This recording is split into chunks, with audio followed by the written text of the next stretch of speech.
Hello friends, आप Mukesh Goyal. I hope कि आप सारे बहुत अच्छे हैं। और फ्रेंड्स, आज हम करेंगे हायर एजुकेशन जो आपका यूनिट है, यूनिट 10 पेपर 1 में उसके बहुत इंपॉर्टेंट क्वेश्चन हैं, उनको डिस्कस करेंगे, अच्छे से एक्सप्लेन करने की कोशिश करेंगे। और इसको हर टॉपिक को हायर एजुकेशन को इंक्लूड करके हम पूरा डिस्कस करने की कोशिश करेंगे। तो ये बहुत इंपॉर्टेंट क्वेश्चन है। चित्त को रिलैक्स करके, मन को शांत करके अच्छे से आपको क्या है, आपको सुनना है और अच्छे से। और एक बात और, जो ये PDF है इन क्वेश्चंस की, वो मैं टेलीग्राम पे डाल दूंगा, वहां से आप डाउनलोड करके अपने पास रख सकते हो। ठीक है ना। टेलीग्राम लिंक आपको डिस्क्रिप्शन बॉक्स में मिल जाएगा। ठीक है ना फ्रेंड्स। इससे पहले आपको मैं एक इन्फॉर्मेशन दे देता हूं कि UGC नेट का जो पेपर 1 है, जो कंपलसरी पेपर है, उसके रजिस्ट्रेशन ओपन है। अगर आप विलिंग हैं तो रजिस्ट्रेशन करवा सकते हैं। और रजिस्ट्रेशन की पूरी प्रोसेस जानने के लिए जो आपको व्हाट्सएप नंबर दिए गए हैं, वहां पे आप डिटेल जान सकते हैं कि कैसे रजिस्ट्रेशन होगा।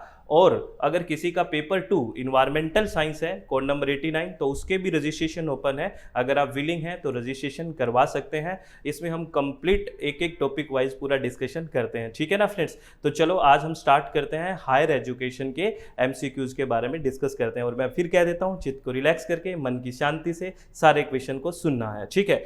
पहला क्वेश्चन क्या है? The ancient Indian university famous for specialised study in Hinayana. यानी कि ये पूछा है, हाँ, ये पहले क्वेश्चन इंग्लिश में है, फिर वही क्वेश्चन हिंदी में लिखा हुआ है। ये कह रहा है कि जो प्राचीन भारत में जो विश्वविद्यालय, कौन सा विश्वविद्यालय फेमस था हीनयान स्टडी के लिए? कौन सी स्टडी के लिए? हीनयान स्टडी के लिए। आपको एक बात तो पता ही होगा फ्रेंड्स कि जो बौद्ध धर्म था वो 2 भाग में बंट गया था। जो उनकी चौथी संगीति हुई थी उसमें बौद्ध धर्म 2 भाग में बंट गया था, हीनयान और महायान। ठीक है ना। तो आपसे ये पूछा है कि हीनयान है वो कौन सी यूनिवर्सिटी में, कौन सी विश्वविद्यालय में पढ़ाया जाता था? तो याद रखना है, हीनयान वल्लभी यूनिवर्सिटी में पढ़ाया जाता था। ठीक है। कौन सी यूनिवर्सिटी में? वल्लभी यूनिवर्सिटी में। तो आपको यहाँ पे मुझे कुछ क्वेश्चन बताने हैं, आपको भी आंसर करने हैं। पहला, ये हीनयान तो हमें पता चल गया वल्लभी यूनिवर्सिटी में पढ़ाया जाता है। ठीक है। तो आपको मुझे पहला क्वेश्चन ये बताना है कि वल्लभी यूनिवर्सिटी कहाँ पे है। ठीक है। तो कमेंट बॉक्स में ये डिस्कशन चलना चाहिए, तो इससे सबकी तैयारी होती है। तो पहला बताना आप वल्लभी यूनिवर्सिटी कहाँ है। दूसरा, मुझे ये बताना कि चलो हीनयान तो वल्लभी यूनिवर्सिटी में पढ़ाया जाता था, महायान कौन सी यूनिवर्सिटी में पढ़ाया जाता था? दूसरा क्वेश्चन।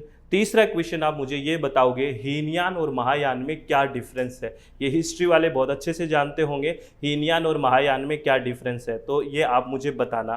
ठीक है ना। तो ऐसे ही हमें क्वेश्चन तैयार करने हैं। ठीक है। मेरी बात समझ गए? चलो ठीक है। और यही सेम क्वेश्चन किस में है? अपना हिंदी में है। ठीक है। तो इसका वल्लभी विश्वविद्यालय आंसर चला जाएगा। ठीक है। अब बात करते हैं हम सेकंड क्वेश्चन की। सेकंड क्वेश्चन क्या कह रहा है? Identify reform related area of governance related to listed by the NITI Aayog. ठीक है ना। इन 3 ईयर एक्शन एजेंडा, 3 ईयर का जो एक्शन एजेंडा है नीति आयोग का 2017-18 से लेके 2019-20 में, उसमें किसके रिफॉर्म की बात की गई है? कौन से एरिया में ज़्यादा अच्छे से रिफॉर्म या सुधार किया जाएगा, किसकी बात की गई है? ये 3 ईयर के एक्शन में ये पूछा गया है। बहुत इंपॉर्टेंट क्वेश्चन है। इससे पहले हम थोड़ी सी बात कर लेते हैं। आप मुझे ये बताइए, नीति आयोग किस तरह की बॉडी है? चलो इसका आंसर मैं खुद कर देता हूँ। नीति आयोग एक तरह से एग्जीक्यूटिव बॉडी है। आपको पता है ना, कॉन्स्टिट्यूशनल बॉडी होती है और स्टैट्यूटरी बॉडी होती है और एग्जीक्यूटिव बॉडी है। तो नीति आयोग एक एग्जीक्यूटिव बॉडी है। ठीक है। और आपको ये भी पता है कि प्लानिंग कमीशन को, योजना आयोग को खत्म करके नीति आयोग लेके आया गया है। ठीक है ना। तो आपको बताना है नीति आयोग के 3 ईयर के जो एक्शन एजेंडा है उसमें क्या क्या शामिल किया गया है रिफॉर्म के लिए। तो याद रखना, सिविल सर्विसेज को रिफॉर्म करने की बात की गई है, इलेक्टोरल चुनाव को, और करप्शन जो रिलेटेड, जो भ्रष्टाचार संबंधित चीज़ें हैं उनको सुधार की बात की गई है। तो इसका आंसर चला जाएगा 2, 3 और 4।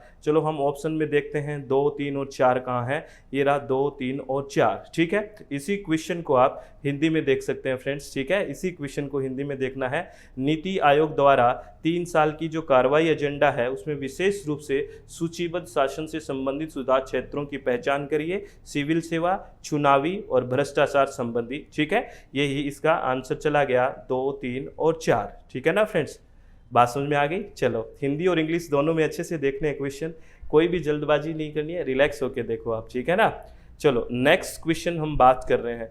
ये क्वेश्चन कहाँ से, मैंने कहा कि हायर एजुकेशन के कंप्लीट टॉपिक्स को हम इंक्लूड करने की कोशिश कर रहे हैं। तो ये जो क्वेश्चन है ये वैल्यू एजुकेशन लिया गया है, जो आपके हायर एजुकेशन में वैल्यू एजुकेशन एक टॉपिक है। इसमें पूछा गया है in the context of value education, जो मूल्य शिक्षा होती है, value which of the following stage will be considered a relatively advance stage. ये वैल्यू एजुकेशन में सबसे एडवांस स्टेज की बात कर रहा है कि कौन सी है। इसी क्वेश्चन को मैं आप हिंदी में दिखा देता हूँ, इतने आप आंसर सोचिए क्या होगा। मूल्य शिक्षा के संदर्भ में निम्न चरणों में से कौन सा एक अपेक्षाकृत उन्नत चरण माना जाएगा। सारे चरण अच्छे हैं, लेकिन इन चरणों में सबसे अच्छा वैल्यू एजुकेशन में कौन सा स्टेप या कौन सा चरण माना जाएगा। तो याद रखना, एकीकरण के माध्यम से मूल्य समेकन करना सबसे अच्छा एडवांस होता है, एकीकरण करना, और उससे मतलब वैल्यू कंसोलिडेशन थ्रू इंटीग्रेशन। आप बताओ, अगर एकीकरण से वैल्यू एजुकेशन का होगा तभी तो बात बनेगी, इंटीग्रेशन से हो गया तो बहुत अच्छा ऑप्शन यही जाएगा। एकीकरण से अगर हम मूल्य को पाने की कोशिश करेंगे, नैतिक शिक्षा को पाने की कोशिश करेंगे, तो सबसे ये एडवांस स्टेज में आएगा, यानी कि वैल्यू कंसोलिडेशन थ्रू इंटीग्रेशन। ये बात रखना है याद, बहुत ही इंपॉर्टेंट क्वेश्चन है फ्रेंड्स, बात मेरी समझ गए होंगे, ठीक है ना। क्योंकि इसमें क्या है, इनर है सिर्फ, ठीक है ना, और इसमें एक्सपोजर है, इसमें इमिटेशन के थ्रू है। ये थोड़ा जो एरिया है, वो दायरा है, वो सीमित हो जाता है, लेकिन इंटीग्रेशन सबको लेके एकीकरण करना, ये दायरा ब्रॉड हो जाता है। तो ये बेस्ट ऑप्शन जाएगा, यानी कि कृत्रिम माध्यम से, ठीक है ना, या फिर आंतरिक मूल्यांकन से सिर्फ, या फिर उसका एक्सपोजर से, ठीक है ना। तो ये थोड़ा दायरा सीमित है, लेकिन ये एकीकरण के माध्यम से मूल्य समेकन, यानी कि बहुत ही दायरा बड़ा हो जाएगा और बहुत ही अच्छे से एक वैल्यू एजुकेशन डेवलप हो जाएगा। तो सबसे उन्नत चरण इसमें कौन सा है, फोर्थ वाला सबसे उन्नत चरण में आ जाएगा, सबसे एडवांस स्टेप में आ जाएगा। चलो नेक्स्ट क्वेश्चन की बात करते हैं। क्वेश्चन नंबर 4 कहता है national programme for technology enhance learning, यानी कि NPTEL was initiated by MHRD in 2003 to enhance the quality in. ठीक है, इस क्वेश्चन का आंसर तो हम दे देंगे, पहले इस क्वेश्चन से भी 3 और क्या बन सकते हैं, क्वेश्चन बन सकते हैं। पहला क्वेश्चन आपसे ये पूछा जा सकता है कि NPTEL की फुल फॉर्म क्या है। तो याद रखना, NPTEL की फुल फॉर्म है national programme for technology enhance learning. ठीक है, दूसरा क्वेश्चन, ये किसके द्वारा इनिशिएट किया गया, MHRD के द्वारा। तीसरा क्वेश्चन, ये कब किया गया, 2003 में किया गया। और ये अब इस क्वेश्चन का तो आंसर दे ही देते हैं कि जो NPTEL है वो इनिशिएटेड किया गया MHRD के द्वारा 2003 में, वो किसकी इक्वालिटी के लिए या किसकी क्वालिटी को सुधार करने के लिए किया गया। अगर इस क्वेश्चन का या इसमें क्वेश्चन में आप इसकी फुल फॉर्म भी देखते हो तो टेक्नोलॉजी की बात करता है, यानी कि टेक्नोलॉजी को बढ़ाने की बात की गई है। तो सीधी सी बात है, इंजीनियरिंग एजुकेशन की क्वालिटी बढ़ाने की ही बात करेंगे। ठीक है ना, तो इसका ऑप्शन 3 चला जाएगा। मेरी बात आपको समझ में आ रही है कि नहीं आ रही। इसी क्वेश्चन को चलो हम हिंदी में देखते हैं, क्या कहता है ये क्वेश्चन हिंदी में। गुणवत्ता बढ़ाने के लिए 2003 में MHRD द्वारा प्रौद्योगिकी संवर्धित अधिगम के लिए राष्ट्रीय कार्यक्रम शुरू किया गया था। किस लिए, इंजीनियरिंग शिक्षा के लिए किया गया था। ठीक है, ये हो गया इसका आंसर। नेक्स्ट क्वेश्चन की बात करते हैं। नेक्स्ट क्वेश्चन क्या कहता है, गिवन बिलो आर 2 स्टेटमेंट। ये 2 स्टेटमेंट वाले ऐसे क्वेश्चन बहुत आते हैं, असर्शन रीजनिंग के और स्टेटमेंट के। तो चलो स्टेटमेंट देखते हैं। ये स्वयं एक स्कीम है, आपको पता है, तो चलो आपको बहुत बार मैं बता चुका हूँ, स्वयं की फुल फॉर्म बता देना मुझे क्या है। चलो इस क्वेश्चन को करते हैं। पहला स्टेटमेंट क्या है, स्वयं an initiative of the government of India, ठीक है, aims at providing affordable and quality education to the citizens। ये कह रहा है कि जो स्वयं है ये भारत सरकार का एक इनिशिएटिव है जो अफोर्डेबल और क्वालिटी एजुकेशन की बात करता है, नागरिकों के लिए अच्छी गुणवत्ता वाली शिक्षा मिले इसकी बात करता है। ऑनलाइन पोर्टल आपको पता है, तो ये बात ठीक है, इसमें कोई दो राय नहीं है। इसी स्टेटमेंट को आपको मैं हिंदी में दिखा देता हूँ। ये स्टेटमेंट ठीक है। स्टेटमेंट 1 क्या कहता है, दोबारा सुनना, क्या कह रहा है, भारत सरकार की एक पहल स्वयं का उद्देश्य नागरिकों को सस्ती और गुणवत्तापूर्वक शिक्षा प्रदान करना है। तो ये स्टेटमेंट ठीक है। दूसरा स्टेटमेंट क्या कहता है, चलो दूसरे स्टेटमेंट की बात करते हैं। दूसरा स्टेटमेंट कहता है, दूसरा स्टेटमेंट क्या कह रहा है, चलो देखते हैं। दूसरा स्टेटमेंट कहता है स्वयं aims at promoting the education, ठीक है, and health of adolescent girls. ये कोई बात नहीं करता है ये, जो एडोलसेंट गर्ल्स हैं उनकी हेल्थ के बारे में ये स्वयं कोई बात नहीं करता है, ये तो पढ़ने का एक ऑनलाइन पोर्टल है, तो ये स्टेटमेंट गलत हो जाएगा। तो स्टेटमेंट 1 ठीक है और स्टेटमेंट 2 है वो गलत है। तो statement 1 is correct but statement 2 is false, right answer is the third, ठीक है ना। तो इसी क्वेश्चन का स्टेटमेंट 2 आप अगर हिंदी में पढ़ें तो आप पढ़ लीजिए, ठीक है। पहला तो हमने कर ही लिया, दूसरा है स्वयं का उद्देश्य किशोर लड़कियों की शिक्षा और स्वास्थ्य को बढ़ावा देना है, इसमें इसकी बात नहीं की है, तो ये स्टेटमेंट गलत चला जाएगा, ठीक है। चलो वेरी गुड, तो इसका कथन 1 सही है लेकिन 2 क्या है, गलत है। चलो नेक्स्ट क्वेश्चन की बात करते हैं। अगर कोई इंग्लिश में ही देखना चाहता है ना, तो थोड़ा सा तेज करके देख ले, हमें तो दोनों मीडियम में एक बार बताने की जरूरत है ना, आप बात समझ रहे हो ना, तो आप परेशान मत होना, ठीक है, चित्त को रिलैक्स करके सुनना, ठीक है। आगे क्वेश्चन क्या है, which of the following are indicator of external accountability, बाह्य जवाबदेहिता, external accountability for an institutions of higher learning. ये क्या कह रहा है कि कोई भी उच्च शिक्षा का संस्थान है उसके बाहर के रूप में जो जवाबदेहिता है वो कौन कौन सी है, कौन कौन से इंडिकेटर है जो बाह्य जवाबदेहिता को क्या करते हैं, इंगीकृत कर रहे हैं, इस बारे के बारे में पूछा है। तो बाह्य, ठीक है, चलो देखते हैं। Provision for professional development of teacher, ये बाह्य नहीं है, ये इंटरनल है, ठीक है, तो ये नहीं हो सकता, यानी कि provision for professional development of teacher ये इंटरनल है, एक्सटर्नल नहीं है। Utilisation pattern of library and technical resource, in technical resource का और टेक्निकल लाइब्रेरी का यूटिलाइजेशन का जो पैटर्न है ये भी इंटरनल है, एक्सटर्नल अकाउंटेबिलिटी नहीं है, तो ये भी गलत हो गया। Relevance of course to the social need, बाहर की बात आ गई, सामाजिक आवश्यकता के अनुसार रेलिवेंट करना कोर्स को, तो ये एक बाह्य है, ये बात ठीक है।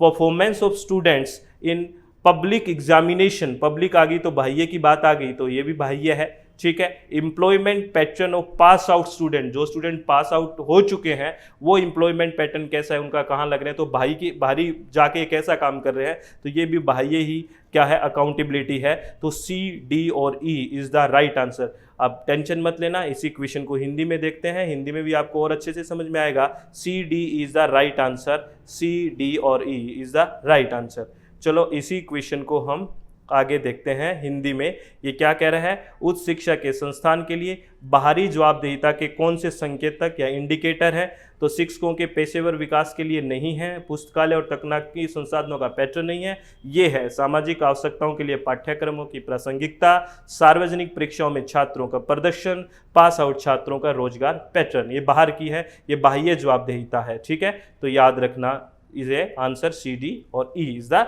Right answer. चलो नेक्स्ट क्वेश्चन की बात करते हैं फ्रेंड्स। नेक्स्ट क्वेश्चन क्या है, ये पूछ रहा है, ये क्वेश्चन है ना 7 नंबर क्वेश्चन, ये कई बार रिपीट हो चुका है यूजीसी में, तो इसको अच्छे से याद रखना। ये क्वेश्चन क्या है, विच स्टैट्यूटरी बॉडी, पहली बात तो ये बॉडी कौन सी है, स्टैट्यूटरी बॉडी है, सांविधिक निकाय है। तो चलो आप मुझे बता देना कौन सी बॉडी को हम स्टैट्यूटरी बॉडी बोलते हैं, आप बताओगे ना, चलो ठीक है बताना कमेंट बॉक्स में। क्वेश्चन की बात करते हैं, which statutory body of a university has the power to accord formal approval to the programs and course of studies, यानी कि कौन सा एक यूनिवर्सिटी की बॉडी है, कौन सा एक यूनिवर्सिटी का निकाय है जो क्या करता है, अप्रूवल करता है प्रोग्राम्स और कोर्स स्टडीज़ को, ठीक है ना। तो आप बताइए कौन सा है, तो याद रखना ये क्वेश्चन बहुत बार रिपीट हो चुका है, एकेडमिक काउंसिल है वो ही क्या करता है, अप्रूव करता है, ठीक है। इसी क्वेश्चन को अगर हम हिंदी में देखें तो ये क्वेश्चन क्या कहता है, चलो, एक विश्वविद्यालय के किस वैधानिक निकाय के कार्यक्रमों और अध्ययन के पाठ्यक्रमों के लिए औपचारिक अनुमोदन प्राप्त करने की शक्ति है, तो शैक्षणिक परिषद, ठीक है ना, एकेडमिक काउंसिल। आगे बात करते हैं, नेक्स्ट क्वेश्चन की बात करते हैं फ्रेंड्स। नेक्स्ट क्वेश्चन क्या है, which of the following types of institutions come under the ambit of national board of accreditation. आपको पूछा है कि एक्रीडेशन के जो एनबीए है उसके अंडर कौन से इंस्टीट्यूट्स आते हैं, या ये पूछ रहा है कि एनबीए किसको एक्रीडेट करता है। आपको पता है एक्रीडेशन के लिए तो एक तो नैक है, ठीक है ना, आपको याद है, और एक एनबीए है। तो यहाँ पूछा है एनबीए किसको एक्रीडेट करता है, किस तरह के इंस्टीट्यूशंस को, तो आपको पता है जो नेशनल बोर्ड एक्रीडेशन है वो टेक्निकल इंस्टीट्यूट्स को क्या करता है, एक्रीडेट करता है। तो फिर मैं वही पूछूंगा, यहाँ भी क्वेश्चन पूछूंगा कि नैक की फुल फॉर्म क्या है ये बता दीजिए, और ये किसको एक्रीडेट करता है ये भी बता दीजिए। इतने क्वेश्चन तैयार करने हैं हमें, ठीक है ना। तो इसका आंसर जाएगा टेक्निकल इंस्टीट्यूशंस, निम्नलिखित में से कौन सी संस्था राष्ट्रीय बोर्ड ऑफ एक्रीडेशन के दायरे में आती है? कौन सी तकनीकी संस्थाएं इसके दायरे में आती है? ठीक है, अब बात करते हैं नेक्स्ट क्वेश्चंस को। नेक्स्ट क्वेश्चन क्या है ये देखते हैं। बहुत अच्छा क्वेश्चन है। What are the advantage of choice based credit system introduced by the UGC for the higher education institutions? ठीक है, ये आपको टीचिंग एप्टीट्यूड में भी कई बार क्वेश्चन पूछ लिया जाता है जब असेसमेंट की बात होती है, हायर एजुकेशन से रिलेट करके भी पूछ लेते हैं। तो आपसे ये पूछा है what are the advantage of choice based credit system introduced by the UGC for the higher education institution. जो चॉइस बेस्ड क्रेडिट सिस्टम शुरू किया गया है, सीबीएसई शुरू किया गया है, इसके क्या क्या एडवांटेज है ये पूछा गया है। तो आप बताइए, आपको पता ही है इसके क्या क्या लाभ हैं। इसमें एक तो स्टूडेंट सेंट्रिक एजुकेशन हो जाएगी, ये टीचर सेंट्रिक से कैसी एजुकेशन हो जाएगी? स्टूडेंट सेंट्रिक एजुकेशन हो जाएगी। एक तो ये एडवांस है, बहुत अच्छी बात। दूसरा क्या है? Allow student to choose interdisciplinary and intradisciplinary course. सही बात है, जब स्टूडेंट सेंट्रिक हो जाएगी यानी कि स्टूडेंट की प्रधानता हो जाएगी तो स्टूडेंट को अलाउ करता है वो किसी तरह के कोई भी कोर्स चूज कर सकता है, तो ये भी बात ठीक है। Make education at par with global standard, ये इसलिए लेके आया गया है कि हमारी एजुकेशन ग्लोबल स्टैंडर्ड की हो जाए, वैश्विक स्तर की हमारी एजुकेशन हो जाए, ये भी इसका एडवांटेज है। Make easy to estimate the performance level of student in terms of marks, ये कहते हैं कि जो स्टूडेंट की परफॉर्मेंस होगी वो मार्क्स यानी कि नंबरों में गणना की जाएगी, नहीं, इसमें ग्रेडिंग सिस्टम आएगा, नंबर नहीं होंगे। तो ये ऑप्शन गलत है, ये काट दो, ये इसका कोई एडवांटेज नहीं है मार्क्स वाला, ये तो किस में आएगा? ग्रेडिंग में आएगा। Offer flexibility for students to undertake studied at different time and different institutions, ये स्टूडेंट सेंट्रिक है तो स्टूडेंट के लिए फ्लेक्सिबल होगा, स्टूडेंट कहीं भी कैसे भी जाके किसी भी मल्टी डिसिप्लिनरी कोर्सों में जा सकता है, किसी भी डिफरेंट इंस्टीट्यूट में डिफरेंट टाइम पढ़ सकता है, तो ये बात भी ठीक है। तो इसका ऑप्शन जिसमें क्या काटना है हमें? डी नहीं आ सकता, इसमें डी वाला नहीं आएगा और सारे आ जाएंगे, तो ए बी सी और E is the right answer. तो देखते हैं, चलो डी इसमें है काट दो, डी इसमें है काट दो, डी इसमें है काट दो, A B C is the right answer. अब आपको पता है क्या, एलिमिनेशन मेथड से भी क्वेश्चन कर सकते हो, आपको पता होना चाहिए। अगर एक भी कई बार पता होता है, कन्फ्यूजन हो जाता है कि कौन सा आंसर जाएगा, तो मार्क्स वाला तो इसमें आना ही नहीं था, आपको पता था डी वाला, क्योंकि ग्रेडिंग है इसमें, तो मार्क्स वाला देखो डी सब में है तो सब से काट देते आप, बच्चा ही एक ऑप्शन था। तो रीजनिंग से भी क्वेश्चन हो जाते हैं, कुछ ऐसे क्वेश्चन भी आपके पेपर 1 में आते हैं और कुछ क्वेश्चन पेपर 2 में भी ऐसे आते हैं जो रीजनिंग लगा के भी आपसे हो सकते हैं। तो अगर मन को शांत करके, चित्त को रिलैक्स करके करते हो ना, तो सारी चीज़ें अच्छे से हो जाती है। बस हमें तो जल्दी बहुत रहती है, ये बड़ी दिक्कत है। अभी भी कुछों को बहुत जल्दी है कि फटाफट कर लूँ मैं, ऐसे नहीं होता है, ठीक है। इसी क्वेश्चन को हम हिंदी में देखें, उस शिक्षा संस्थानों के लिए यूजीसी द्वारा शुरू किए गए चॉइस बेस्ड क्रेडिट सिस्टम के क्या लाभ हैं? तो सीधी सी बात है, छात्र केंद्रित शिक्षा पर ध्यान केंद्रित करता है, ठीक है। दूसरा है छात्रों को अंतर अनुशासनात्मक और अंतर अनुशासनात्मक पाठ्यक्रम चुनने की अनुमति है, ठीक है। वैश्विक मानकों के अनुरूप शिक्षा बनाता है, ठीक है। चौथा क्या है? अंकों के मामलों में अंक तो होने ही नहीं है, यहाँ पे काट दो। छात्रों को अलग अलग समय पर और विभिन्न संस्थानों में अध्ययन करने के लिए लचीलापन प्रदान करता है, तो ये भी राइट आंसर हो गया। तो वही बात है, इसका डी नहीं आएगा, A B C E is the right answer, ठीक है ना फ्रेंड्स, इसको अच्छे से देखना है, ठीक है।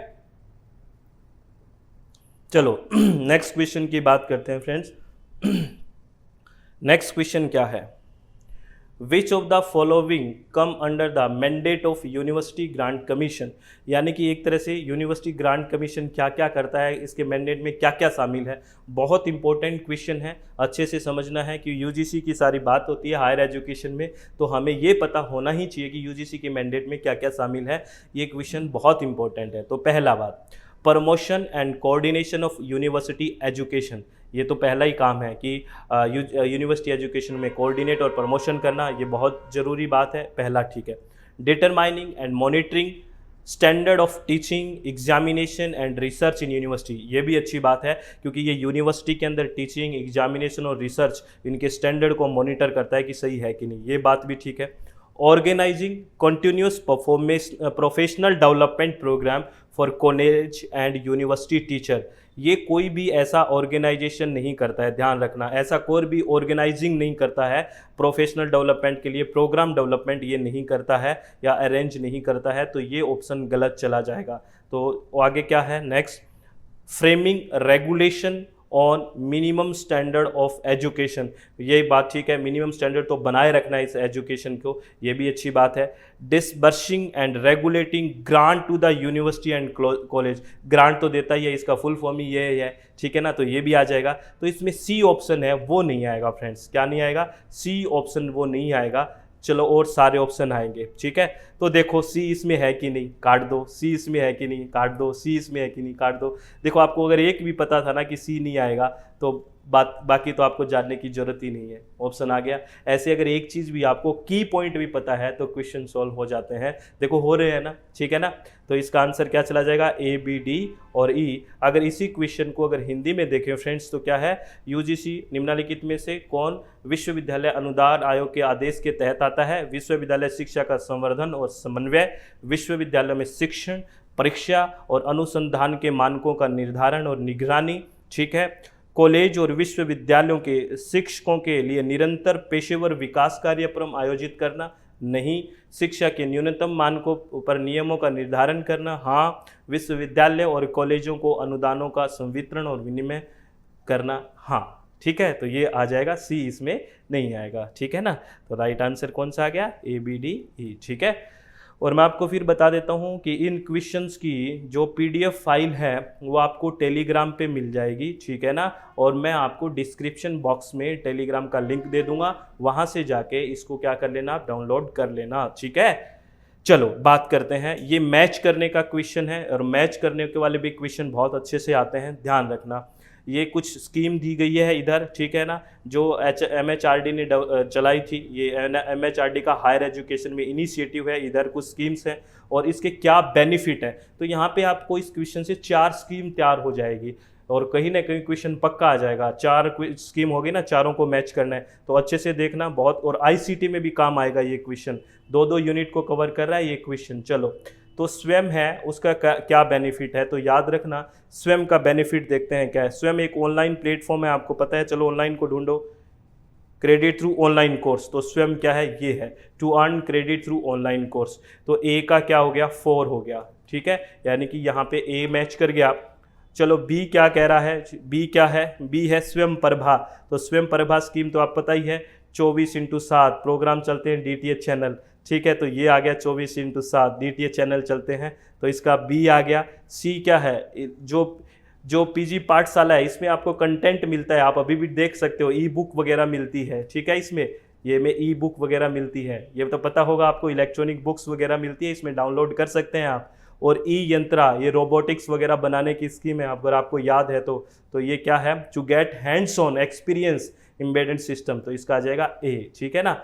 बात समझ में आया कि नहीं, बहुत अच्छा क्वेश्चन है ये। 4 स्कीम कर रहे हो, ये तो स्कीम है, याद करनी पड़ेगी कि कौन सी स्कीम किससे है, तो आप लिख लेना, या मैं आपको बता रहा हूँ PDF वहाँ मिल जाएगी, वहाँ से डाउनलोड आप कर लेना, ठीक है। इसी क्वेश्चन को अगर आप हिंदी में देखेंगे तो इसका आंसर क्या चला जाएगा, ए का 4, बी का 3, सी का 2, डी का 1, ये वाला 2 इज द राइट आंसर, ठीक है। इसी क्वेश्चन को अगर हिंदी में देख लेते हैं, चलो क्या कहता है ये क्वेश्चन हिंदी में। ये हिंदी में कह रहा है कि स्वयं है, ये स्कीम क्या थी, ए का 4 था ना, तो चलो ए का 4 क्या है, ए का 4 है ऑनलाइन पाठ्यक्रमों के माध्यम से क्रेडिट अर्जित करने के लिए, ठीक है। और बी क्या है, स्वयं प्रभा, यही है उच्च गुणवत्ता की शैक्षिक देखने के लिए कार्यक्रम 24/7। ई पाठशाला क्या है, मुफ्त किताबें और पाठ्यक्रम। और जो एक और था अपनी कौन सी स्कीम है, ये ई यंत्र है, और ये क्या कहती है, ये कहती है इसके लिए एम्बेडेड सिस्टम में अनुभव प्राप्त करने के लिए, ठीक है। समझ में आ रहा है, चलो बहुत अच्छी बात है, आप बहुत समझदार हैं, अच्छे से सारी चीज़ों को समझ रहे हैं, चित्त को रिलैक्स करके, ठीक है। तो ये राइट आंसर हो गया। चलो नेक्स्ट क्वेश्चन की बात करते हैं। ये कह रहा है, क्वेश्चन बहुत बड़ा है, आंसर बहुत छोटा सा है इसका। क्वेश्चन कह रहा है ग्रोस इनरोलमेंट रेशो, जो GER की बात करते हैं, और इसमें कितने इनरोल हुए ये बात करते हैं इस क्वेश्चन में। और ये पूछना क्या चाह रहा है, ये पूछ रहा है कि कौन सा एज ग्रुप है वो ऑफिशियल पॉपुलेशन माना जाता है कि वो GER में आएगा हायर एजुकेशन में, तो एज पूछी है, ठीक है ना। तो एज याद रख लेना बस, इसकी 18 से 23 साल को ऑफिशियल पॉपुलेशन माना गया है, ठीक है ना। जो हम GER निकालते हैं हायर एजुकेशन के लिए, तो ऑफिशियल ये है, ठीक है ना, बस यही बात बताना चाह रहा था इस क्वेश्चन में। क्वेश्चन की लैंग्वेज बहुत ज़्यादा है, लेकिन इसको आप यही पूछना चाहता है आयु वर्ग कौन सा शामिल करेंगे, 18 से 23 वर्ष। ठीक है ना, बात समझ में आ गई, चलो वेरी गुड। नेक्स्ट क्वेश्चन की बात करें जी, यार पता है ना ग्रोस इनरोलमेंट रेशियो निकालते हैं, ये तो पता ही आपको। विच of the following statement best describe value education, कौन सी ऐसी चीज़ है जो वैल्यू एजुकेशन को बहुत अच्छे से डिस्क्राइब कर रही है। It is a course in moral science, यह नैतिक साइंस में सिर्फ एक कोर्स की बात करता है, एक कोर्स नहीं कह सकते, कोर्स नहीं है ये, बहुत सी चीज़ है value education. So it talks about rewards and punishment for one's own action, नहीं ये रिवार्ड और पनिशमेंट की बात नहीं करता है वैल्यू एजुकेशन।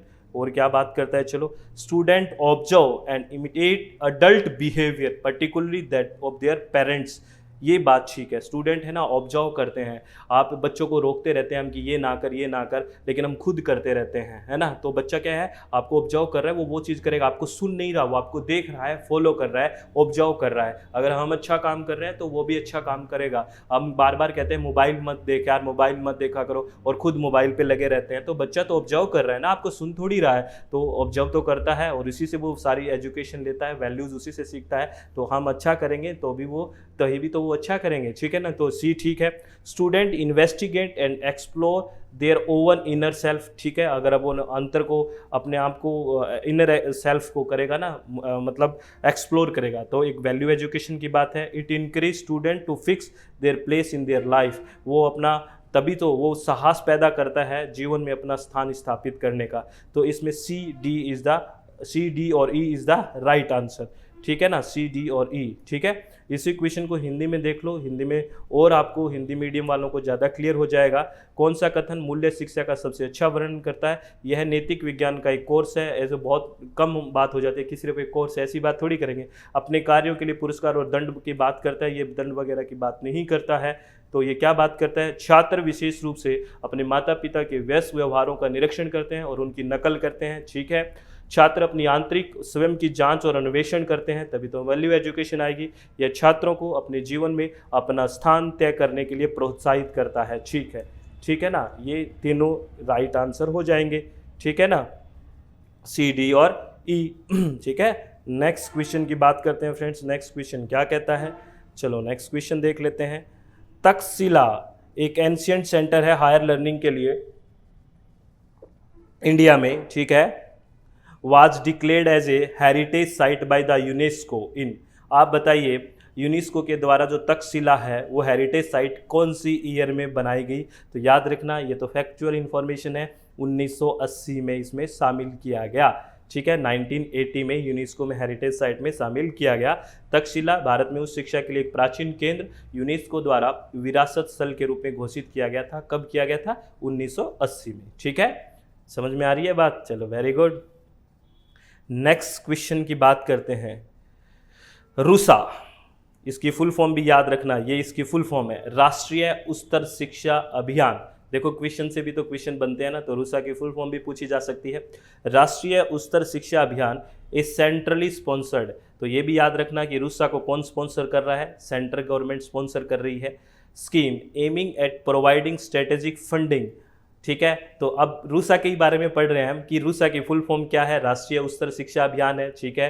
ये किसके द्वारा स्पॉन्सर है, सेंटर के द्वारा। और इसका एम क्या है, क्यों बनाएगी, तो इसका एम है स्ट्रेटेजिक फंडिंग देना, जो भी एलिजिबल स्टेट है हायर एजुकेशन के लिए उनको फंडिंग करना, स्ट्रेटेजिक फंडिंग, कि जो कौन से हैं, जो कहते हैं ना कौन से गरीब राज्य हैं, और इस तरह की फंडिंग करने की बात ये करता है रूसा हायर एजुकेशन इंस्टीट्यूट को। तो आपसे ये 3 क्वेश्चन तो बन गए। चौथा क्वेश्चन ये पूछा है कि रूसा लॉन्च कब किया गया था। क्वेश्चन छोटा सा पूछ लिया, सारी इंफॉर्मेशन ऊपर दे दी, तो हो सकता है इससे भी क्वेश्चन बन जाए। तो आपको याद रखना है जो रूसा है वो लॉन्च किया गया 2013 में, ठीक है ना। कब किया गया, 2013 में। इसकी ईयर भी याद रख लेना, ठीक है। यानी कि राष्ट्रीय उच्च शिक्षा संस्थान एक केंद्र प्रायोजित योजना है जो राज्य के उच्च शिक्षण संस्थानों को रणनीतिक वित्त पोषण प्रदान करने के लिए शुरू किया गया। कब शुरू किया गया, 2013 में, ठीक है। चलो वेरी गुड। नेक्स्ट क्वेश्चन की बात करते हैं।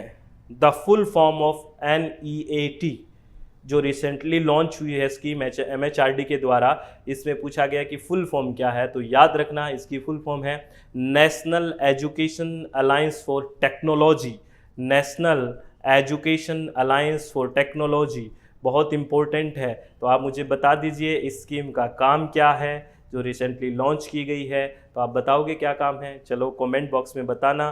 फुल फॉर्म मैंने बता दी है, ठीक है ना। MHRD द्वारा भारत सरकार की हाल में शुरू की गई योजना NEAT का पूर्ण रूप क्या है? राष्ट्रीय शैक्षिक गठबंधन प्रौद्योगिकी के लिए, ठीक है। इसके नाम में इसका काम छुपा है, अगर देखोगे तो ज़्यादा हेडेक लेने की जरूरत नहीं है। A inter university centre for yogic science has been setup by the UGC in the state of, कौन सी स्टेट के अंदर योजिक साइंस जो सेंटर है वो स्थापित किया गया? याद रखना, कर्नाटका में किया गया है। कहाँ पे? कर्नाटका में किया गया है, ठीक है। इसको भी याद रखना, चित्त को रिलैक्स करके मन की शांति से सुनना। यौगिक विज्ञान के लिए एक इंटर यूनिवर्सिटी सेंटर है, वो किस राज्य में विश्वविद्यालय अनुदान आयोग द्वारा स्थापित किया गया है?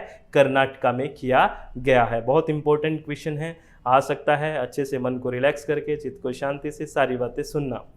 ये भी बहुत अच्छा क्वेश्चन है। According to the census of 2011 की जनगणना के अनुसार विच स्टेट और यूनियन टेरिटरी, कौन सा राज्य और कौन सा जो केंद्र शासित प्रदेश है जो had the maximum number of graduate, जिसमें बहुत मैक्सिमम नंबर ऑफ ग्रेजुएट है, ठीक है, in the relation of its population, जितनी उसमें जो जनसंख्या है उसका रिलेशन में उसमें मैक्सिमम नंबर से ग्रेजुएट है, बहुत ज़्यादा ग्रेजुएट है अगर उसका पॉपुलेशन के साथ रेशो निकाला जाए तो ऐसी कौन सी स्टेट है? तो याद रखना इन ऑप्शन में जो सबसे फर्स्ट नंबर पे है वो है चंडीगढ़। कौन है? चंडीगढ़। याद रखना, चंडीगढ़ और दिल्ली होता है तो चंडीगढ़ इसमें इज द राइट आंसर। तो 2011 की जनगणना के अनुसार किस राज्य और केंद्र शासित प्रदेश में उसकी आबादी के संबंध में अधिकतम स्नातक थे? चंडीगढ़, ठीक है, इज द राइट आंसर।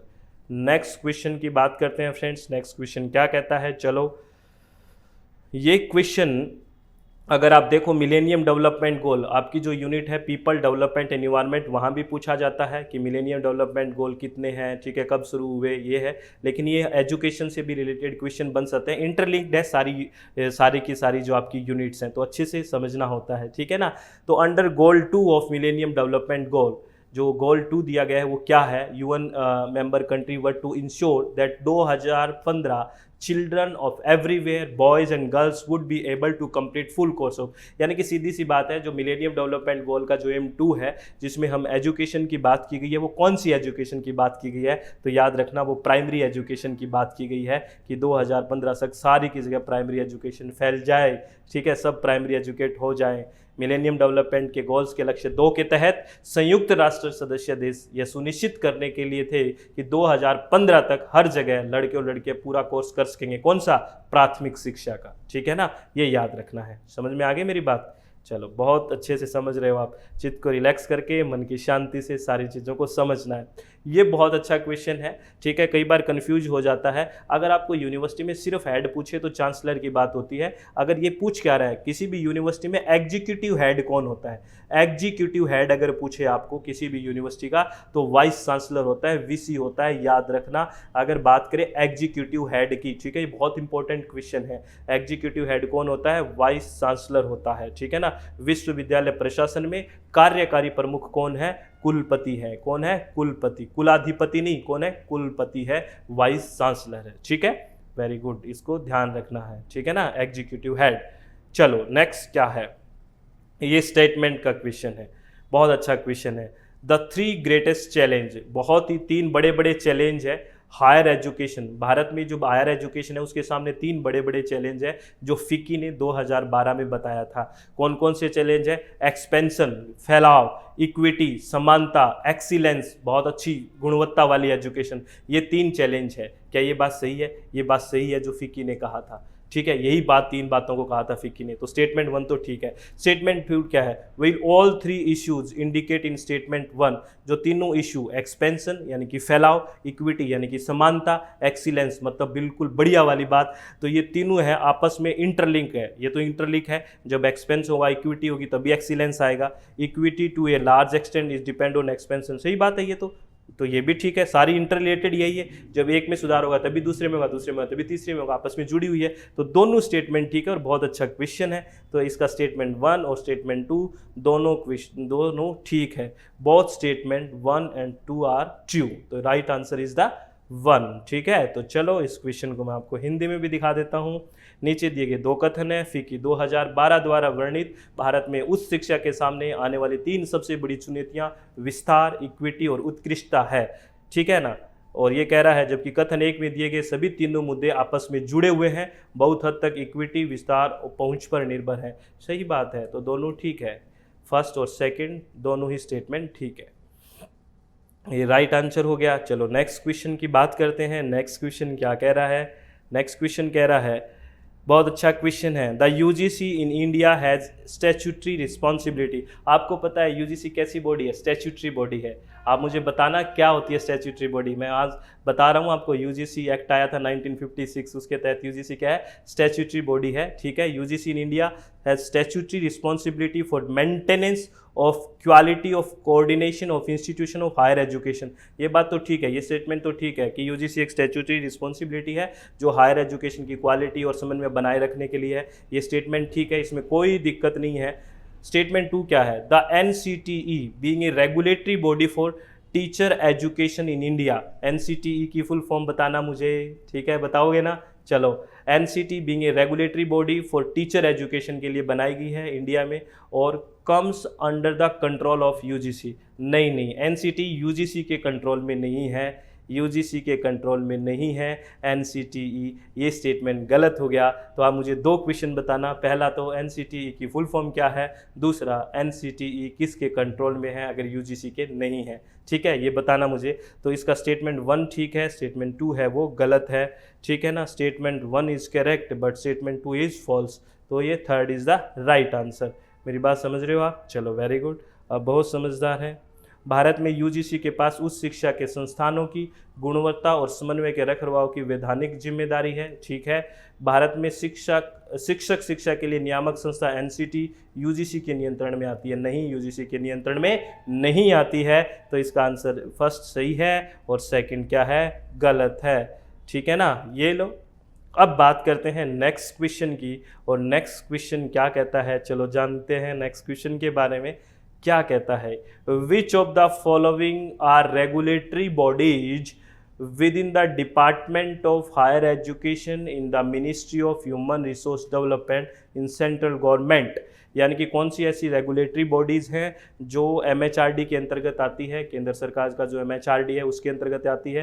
तो आपको पता ही है कौन कौन सी रेगुलेटरी बॉडी ऐसी है। एक तो यूजीसी है, एक एआईसीटी है और एक डैक है डिस्टेंस एजुकेशन के लिए। आपको पता है ये सब की सब इसके इन्हीं के अंडर आती है एमएचआरडी के अधीन। तो ये तीनों ही होगी, ए, बी, सी और डी। ये तो बहुत सिंपल क्वेश्चन है। डैक को हटा के क्या आ गया है बताओ? डिस्टेंस एजुकेशन काउंसिल को हटा के अब क्या आ गया है बताना। चलो ये क्वेश्चन भी बता देना।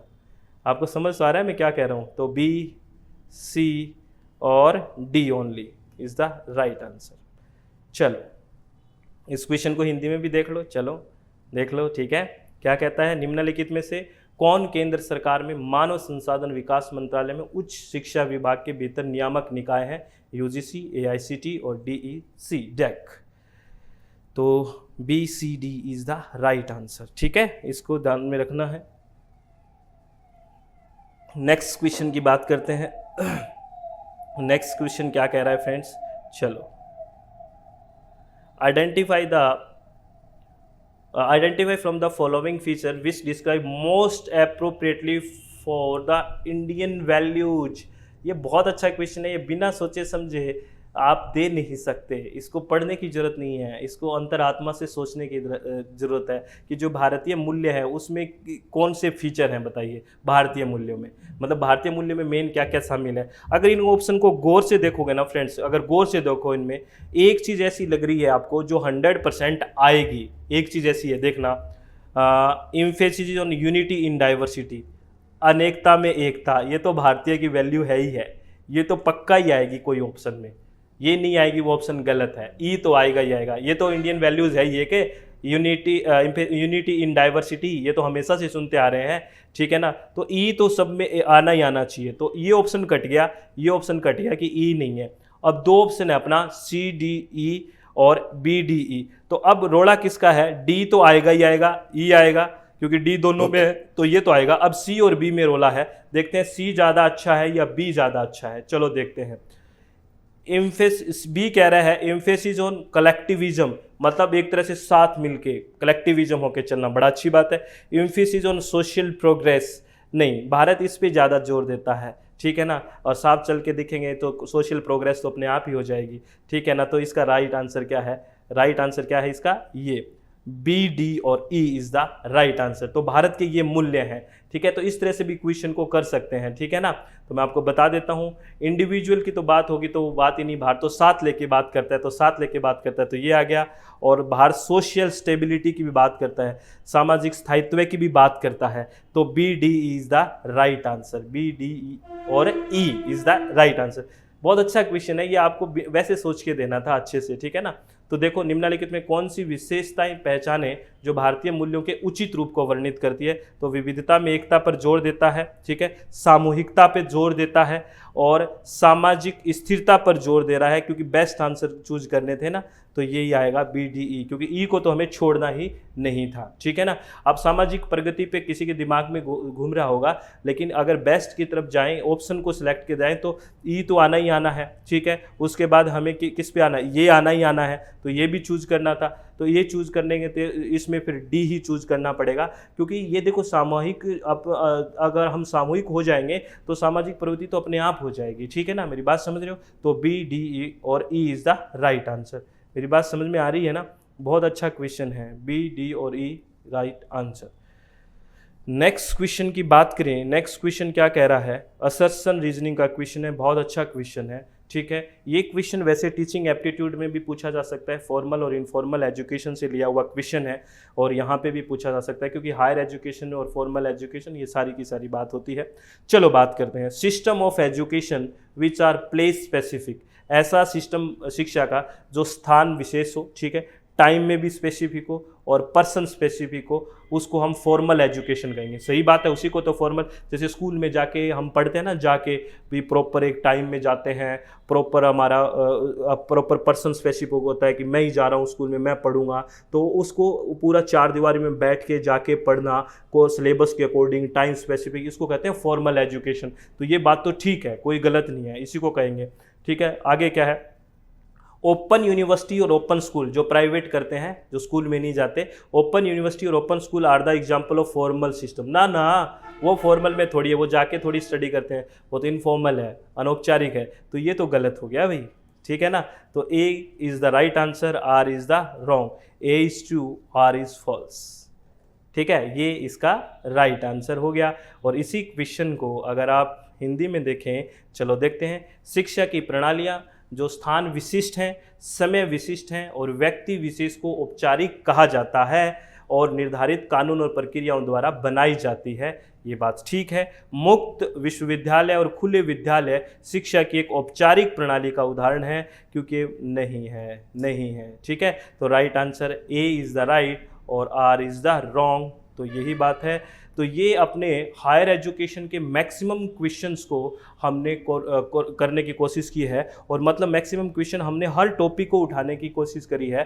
तो ये क्वेश्चन आप अगर अच्छे से कर लेते हो, चित्त को रिलैक्स करके शांति से रिवाइज कर लेते हो, तो मुझे लगता है कि हायर एजुकेशन के बारे में बहुत सी बातें आपकी क्लियर हो जाएगी, ठीक है ना। फिर भी हम और कोशिश करेंगे कि हायर एजुकेशन और क्या, लेकिन ये मैंने कोशिश की है कि कंप्लीट कोर्स है आपका, जितना भी हायर एजुकेशन के टॉपिक्स दिए हैं, हर एक टॉपिक को मैंने कोशिश की है कि उसमें शामिल हो जाए और उसका क्वेश्चन आपकी तरफ पहुंचाया जाए। हमने अच्छे से समझने की कोशिश की है। मैंने आपसे यहाँ से कुछ क्वेश्चंस पूछे हैं फ्रेंड्स, समझ में आ रहा है आपको, कुछ क्वेश्चंस आपसे पूछे हैं। मैं आपसे रिक्वेस्ट करता हूँ कमेंट बॉक्स में आप बिल्कुल अच्छे से उनका कमेंट करके आंसर करिए, अच्छे से इसको रिवाइज करिए, वीडियो को 2-3 बार देखिए, आपको बड़ा अच्छा लगेगा। एग्जाम के टाइम तो 3-4 बार देखना इसको, ठीक है, बहुत अच्छे से आपको रिवीजन हो जाएगा। और प्लीज़ आप लोगों से रिक्वेस्ट है कि आप अपना ध्यान रखें, अच्छे से रखें, अपना ध्यान रखें, अपनी फैमिली का ध्यान रखें, सेफ रहें और बाहर ज़्यादा ना जाके पढ़ाई पे फोकस करें और अच्छे से ईमानदारी से खुश रहने की कोशिश करें। सब ठीक हो जाएगा, सब बहुत बढ़िया है, आप बिल्कुल टेंशन ना लें, बस चित्त को रिलैक्स करके मन में शांति रखें और हमेशा कॉन्फिडेंस में रहने की कोशिश करें। सब बहुत बढ़िया हो जाएगा, सब अच्छा होगा। हम पॉजिटिव मतलब रह के, पॉजिटिव दिमाग में रह के कि हम बहुत अच्छे हो जाएंगे, सब बहुत बढ़िया हो जाएगा। किसी भी तरह की कोई टेंशन नहीं लेनी है, चित्त को रिलैक्स रखना है। इसके बाद आपको एक इन्फॉर्मेशन फिर दे देता हूँ कि यूजीसी नेट का जो पेपर 1 है, जो कंपलसरी पेपर है, उसके रजिस्ट्रेशन ओपन है। अगर आप विलिंग हैं तो रजिस्ट्रेशन करवा सकते हैं। अगर किसी का पेपर 2 इन्वायरमेंटल साइंस है, कोड नंबर 89, तो उसके भी रजिस्ट्रेशन ओपन है। अगर आप विलिंग हैं तो रजिस्ट्रेशन करवा सकते हैं। और रजिस्ट्रेशन की पूरी जो डिटेल जाननी हो कि किस तरह से रजिस्ट्रेशन होगा, तो आपके जो व्हाट्सअप नंबर दिए हुए हैं जो स्क्रीन पे, उस पर आप मैसेज करके जानकारी ले सकते हैं। मेरी बात आप समझ रहे हो ना फ्रेंड्स? ठीक है। और आपको ये जो हमने क्वेश्चंस करे हैं, इसकी जो पीडीएफ है वो आपको टेलीग्राम पे मिल जाएगी, और टेलीग्राम का जो लिंक है वो डिस्क्रिप्शन बॉक्स में मिल जाएगा। तो आप वहाँ से जाके इसको आप डाउनलोड कर लें। आप खुश रहें। All the very best. Thank you, thanks a lot friends. ठीक है, हमेशा खुश रहना। Thank you, thanks a lot.